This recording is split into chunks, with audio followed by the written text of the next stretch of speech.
ಬೆಂಗಳೂರಲ್ಲಿ ಮೂರನೇ ದಿನದ ಆಪರೇಷನ್ ಒತ್ತುವರಿ ತೆರವು ಕಾರ್ಯಾಚರಣೆ ನಡೆದಿದೆ. ಯಲಹಂಕದ 96 ಕಡೆ ಒತ್ತುವರಿ ತೆರವು ಕಾರ್ಯಾಚರಣೆ ಮಾಡಲಾಗ್ತಾ ಇದ್ದು, ಜ್ಯೂಸ್ ಫ್ಯಾಕ್ಟರಿ ಸೇರಿ ಹಲವು ಕಂಪನಿಗಳು ಒತ್ತುವರಿ ಮಾಡಿ ಶೆಡ್ ಅನ್ನು ನಿರ್ಮಿಸಿವೆ.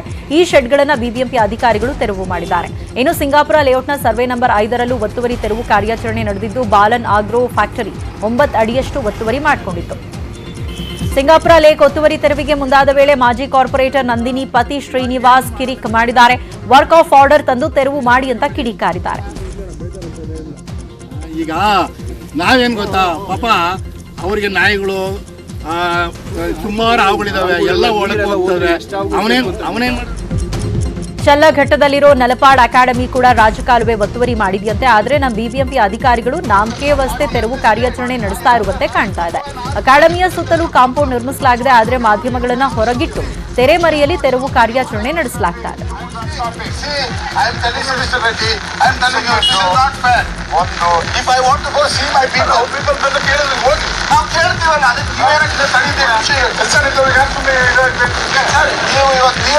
ಜನಕ್ಕೆ ನಾನು ಕೇಳಿದ್ದು ಸಹಾಯ ಬೇಕಂತ ಕೇಳತ್ತಪ್ಪ, ಅದಕ್ಕೆ ಮಾಡ್ತಾ ಇದೀವಲ್ಲ, ನೀವು ಮಾಡಿದ್ರೆ ಮಾತ್ರ ಸಾಕ, ನಾವು ಸಹಾಯ ಮಾಡ್ತೀವಿ.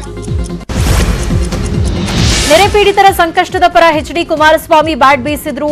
2019ರಲ್ಲಿ ಮನೆ ಕಳೆದುಕೊಂಡವರಿಗೆ ಇನ್ನೂ ಮನೆ ಸಿಕ್ಕಿಲ್ಲ. ಸಿಎಂ ತವರು ಜಿಲ್ಲೆಯಲ್ಲೇ ನೆರೆ ಪರಿಹಾರ ಸಿಕ್ಕಿಲ್ಲ. ಕೇಂದ್ರ ಸರ್ಕಾರದ ಮೇಲೆ ಇನ್ನಷ್ಟು ಒತ್ತಡ ಹೇರಬೇಕು ಅಂತ ಎಚ್ಡಿಕೆ ಆಗ್ರಹಿಸಿದ್ರು. ಅಲ್ಲದೆ 2019ರಲ್ಲಿ ಕಟ್ಟಿಕೊಟ್ಟ ಮನೆಗಳು ಕಳಪೆಯಾಗಿದೆ ಅಂತ ಸರ್ಕಾರಕ್ಕೆ ಚಾಟಿ ಬೀಸಿದ್ರು. ನೆರೆ ಪರಿಹಾರದ ವಿಚಾರದಲ್ಲಿ ಯಡಿಯೂರಪ್ಪ ಅವರನ್ನ ಎಚ್ಡಿಕೆ ಹೊಗಳಿದ್ರು. ಬಿಎಸ್ವೈ ನಿಯಮಕ್ಕಿಂತ ಹೆಚ್ಚು ಪರಿಹಾರ ನೀಡಿದ್ರು ಅಂತ ಹೇಳಿದ್ರು. ಸ್ಥಳಾಂತರವಾದರೆ ಜಾನುವಾರುಗಳಿಗೆ ಕೊಟ್ಟಿಗೆ ಒದಗಿಸುವುದು ಎಲ್ಲಿ, ದೇವರಿಗೆ ಏರಿಸಲು ಹೂ ಬೆಳೆಸುವುದೆಲ್ಲಿ, ಊಟಕ್ಕೆ ತರಕಾರಿಯನ್ನು ಪೂಜೆಗೆ ಹೂವನ್ನು ಕೊಂಡು ತರುವುದಾದರೆ ಅಷ್ಟು ಆದಾಯ ತರುವುದು ಎಲ್ಲಿಂದ, ಜಮೀನು ಸಹ ದೂರ. ಇಂಥ ಸಮಸ್ಯೆಗಳಿಂದಾಗಿ ಹಲವು ಗ್ರಾಮಸ್ಥರು ಹಳೆಯ ವಸತಿಯಿಂದ ಸ್ಥಳಾಂತರ ಆಗುವುದೇ ಇಲ್ಲ. ಇದು ಇರ್ತಕ್ಕಂಥ ಒಂದು ವ್ಯವಸ್ಥೆ. ನಮ್ಮ ರೈತರ ಅವರ ಬದುಕೇನಿದೆ, ಅವರ ಒಂದು ಆಟಿಟ್ಯೂಡ್ ಮೊದಲಿಂದ ಬಂದಿರತಕ್ಕಂಥದ್ದು. ಎಚ್ಡಿಕೆ ಆರೋಪಕ್ಕೆ ಕಾರಜೋಳ ತಿರುಗೇಟನ್ನ ಕೊಟ್ಟರು. ಆಸರೆ ಯೋಜನೆಯಲ್ಲಿ ಮನೆ ಕಟ್ಟಿ ಕೊಟ್ಟಿದ್ವಿ, ಜನ ಸ್ವಲ್ಪ ದಿನ ಇದ್ದು ಆಮೇಲೆ ವಾಪಸ್ ಹೋದ್ರು, ಅದೇ ಕಾರಣಕ್ಕೆ ಮನೆಗಳು ಹಾಳಾಗಿವೆ ಅಂತ ಹೇಳಿದ್ರು. ಜಮೀನು ಖರೀದಿ ಮಾಡಿ ಕನ್ಸ್ಟ್ರಕ್ಷನ್ ಮಾಡಿಕೊಟ್ಟ ಮೇಲೆ ಜನ ಪ್ರವಾಹ ಇಳಿದ ಮೇಲೆ ಮತ್ತೆ ಮರ್ತು ಬಿಟ್ರು, ಹಳೆ ಊರಿನಲ್ಲೇ ಹೋಗಿದ್ರು. ಆ ಮನೆಗಳು ಯಾರೂ ವಾಸಕ್ಕೆ ಹೋಗದೇ ಇರೋದ್ರಿಂದ, ಕಳಪೆ ಕಾಮಗಾರಿ ಅಂತಲ್ಲ, ವಾಸಕ್ಕೆ ಹೋಗದೇ ಇರೋದ್ರಿಂದ ಅಲ್ಲಿ ನೀರಿನ ವ್ಯವಸ್ಥೆ ಮಾಡಿದಂತ ಪೈಪ್ ಕಿತ್ಕೊಂಡು ಹೋದ್ರ ಜನ.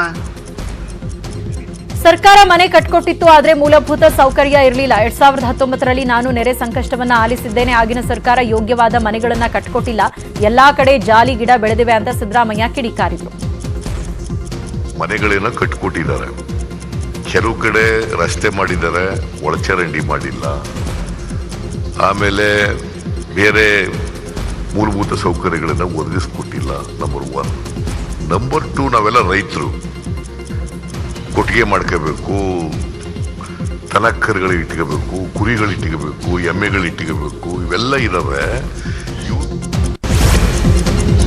ಕೆರೆ ಮುಚ್ಚಿದ್ದು ಯಾರು ಎಂಬ ವಿಚಾರಕ್ಕೆ ಸದನದಲ್ಲಿ ಸ್ವಾರಸ್ಯಕರ ಚರ್ಚೆ ನಡೆಯಿತು.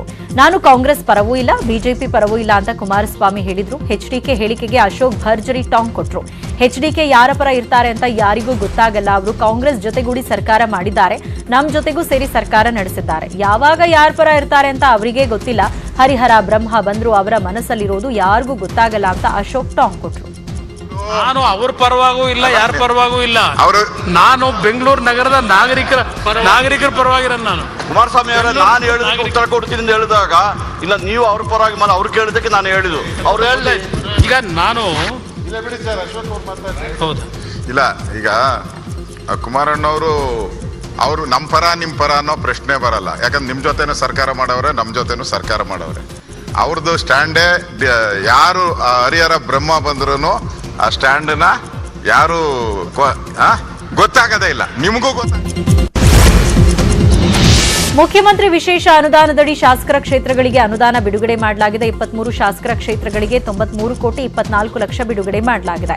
12 ಬಿಜೆಪಿ ಶಾಸಕರು, 3 ಜೆಡಿಎಸ್ ಶಾಸಕರು ಮತ್ತು 7 ಕಾಂಗ್ರೆಸ್ ಶಾಸಕರ ಕ್ಷೇತ್ರಗಳು ಸೇರಿದಂತೆ ಒಟ್ಟು 23 ಕ್ಷೇತ್ರಗಳಲ್ಲಿ ವಿವಿಧ ಅಭಿವೃದ್ಧಿ ಕಾರ್ಯಕ್ರಮ ಮತ್ತು ಕಟ್ಟಡ ಕಾಮಗಾರಿಗಳನ್ನು ಕೈಗೊಳ್ಳಲು ಅನುದಾನ ಬಿಡುಗಡೆ ಮಾಡಲಾಗಿದೆ. ವಿಧಾನಸೌಧದಲ್ಲಿ ಸಿಎಂ ನೇತೃತ್ವದಲ್ಲಿ ರಾಜ್ಯ ಸಚಿವ ಸಂಪುಟ ಸಭೆ ನಡೆದಿದ್ದು ವಿಧಾನಸಭೆಯಲ್ಲಿ ಕೆಲ ವಿಧೇಯಕಗಳ ಮಂಡನೆ ಹಾಗೂ ಕೆಲ ಆಡಳಿತಾತ್ಮಕ ವಿಷಯಗಳಲ್ಲಿ ಕೈಗೊಳ್ಳಬೇಕಾಗಿರುವ ನಿರ್ಧಾರದ ಬಗ್ಗೆ ಚರ್ಚೆ ನಡೆಸಿದ್ದಾರೆ. ಮೊದಲಿಗೆ ದಿವಂಗತ ಉಮೇಶ್ ಕತ್ತಿ ನಿಧನಕ್ಕೆ ಸಂತಾಪ ಸೂಚಿಸಿದ ಸಚಿವ ಸಂಪುಟ ಸಭೆ ಮಾಡಲಾಯಿತು. ಲೋಕಾಯುಕ್ತ ಕಾಯ್ದೆಗೆ ತಿದ್ದುಪಡಿ ತರುವುದು, ವಿಧಾನ ಪರಿಷತ್ ಸಭಾಪತಿ ಚುನಾವಣೆಗೆ ರಾಜ್ಯಪಾಲರಿಗೆ ಶಿಫಾರಸು ಮಾಡುವುದು, ಹುಬ್ಬಳ್ಳಿಯಲ್ಲಿ ಜಯದೇವ ಆಸ್ಪತ್ರೆ ಸ್ಥಾಪನೆಗೆ 250 ಕೋಟಿ ರೂಪಾಯಿ ಯೋಜನೆಗೆ ಆಡಳಿತಾತ್ಮಕ ಅನುಮೋದನೆ ನೀಡುವ ಬಗ್ಗೆ ಚರ್ಚೆ ನಡೆಸಿದ್ದಾರೆ ಎನ್ನಲಾಗಿದೆ. ವಿಧಾನಮಂಡಲದ ಹಿಂದುಳಿದ ವರ್ಗಗಳ ಮತ್ತು ಅಲ್ಪಸಂಖ್ಯಾತರ ಕಲ್ಯಾಣ ಸಮಿತಿಯ ವರದಿಯನ್ನ ವಿಧಾನಸಭೆಯಲ್ಲಿ ಮಂಡನೆ ಮಾಡಲಾಗಿದೆ. ಬಲವಂತದ ಮತಾಂತರದ ಬಗ್ಗೆ ಸೂಕ್ತ ಕ್ರಮ ಕೈಗೊಳ್ಳಲು ಸಮಿತಿ ಶಿಫಾರಸು ಮಾಡಿದೆ. ಬಲವಂತದ ಮತಾಂತರದ ಬಗ್ಗೆ ದೂರು ಬಂದಲ್ಲಿ ಅಗತ್ಯ ಕ್ರಮ ಕೈಗೊಳ್ಳಬೇಕು. ಕಾನೂನಾತ್ಮಕವಾಗಿ ನಡೆಸುವ ಚರ್ಚೆಗಳಿಗೆ ಯಾವುದೇ ತೊಂದರೆ ಆಗದಂತೆ ನೋಡಿಕೊಳ್ಳಬೇಕು ಅಂತ ತಿಳಿಸಲಾಗಿದೆ.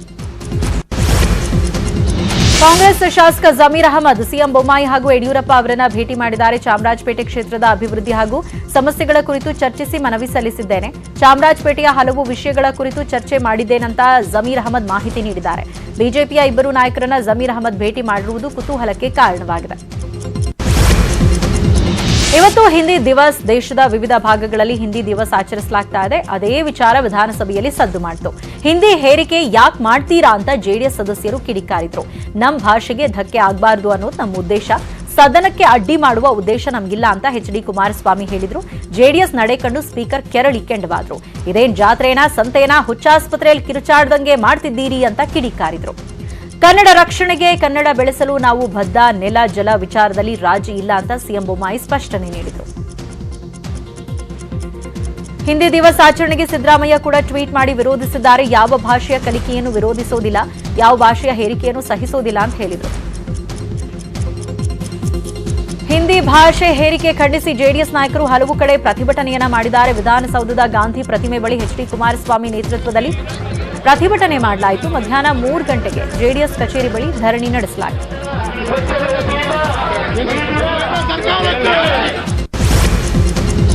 ಸೆಪ್ಟೆಂಬರ್ 14ರಂದು ಹಿಂದಿ ದಿವಸ್ ಆಚರಣೆಗೆ ವಿರೋಧ ವ್ಯಕ್ತವಾಗಿದೆ. ಹಿಂದಿ ದಿವಸ ಕೈ ಬಿಡುವಂತೆ ಆಗ್ರಹಿಸಿ ಜೆಡಿಎಸ್ ಬಾಗಲಕೋಟೆ ನವನಗರದ ಜಿಲ್ಲಾಡಳಿತ ಭವನದ ಮುಂದೆ ಪ್ರತಿಭಟನೆ ಮಾಡಿದ್ದಾರೆ. ಭಾರತದ ಭಾಷಾ ನೀತಿ ಮರು ಪರಿಶೀಲಿಸುವಂತೆ ಆಗ್ರಹ ಮಾಡಿದ್ದಾರೆ. ಶಿವಮೊಗ್ಗದಲ್ಲೂ ಹಿಂದಿ ದಿವಸ್ ವಿರೋಧಿಸಿ ಪ್ರತಿಭಟನೆ ಮಾಡಿದ್ದು ಜಿಲ್ಲಾ ಜೆಡಿಎಸ್ ವತಿಯಿಂದ ಪ್ರತಿಭಟನೆ ಮಾಡಿದ್ದಾರೆ. ಜಿಲ್ಲಾಧಿಕಾರಿ ಕಚೇರಿ ಮುಂಭಾಗ ಧರಣಿ ಮಾಡಿದ್ದು ಕೇಂದ್ರ ಹಾಗೂ ರಾಜ್ಯ ಸರ್ಕಾರದ ವಿರುದ್ಧ ಘೋಷಣೆ ಕೂಗಿದ್ದಾರೆ ಪ್ರತಿಭಟನಾಕಾರರು. ಕೇವಲ 400 ವರ್ಷಗಳ ಇತಿಹಾಸ ಇರುವ ಹಿಂದಿಗಾಗಿ ಕನ್ನಡಕ್ಕೆ ಅನ್ಯಾಯ ಆಗ್ತಾ ಇದೆ ಅಂತ ಕಿಡಿಕಾರಿದ್ದಾರೆ.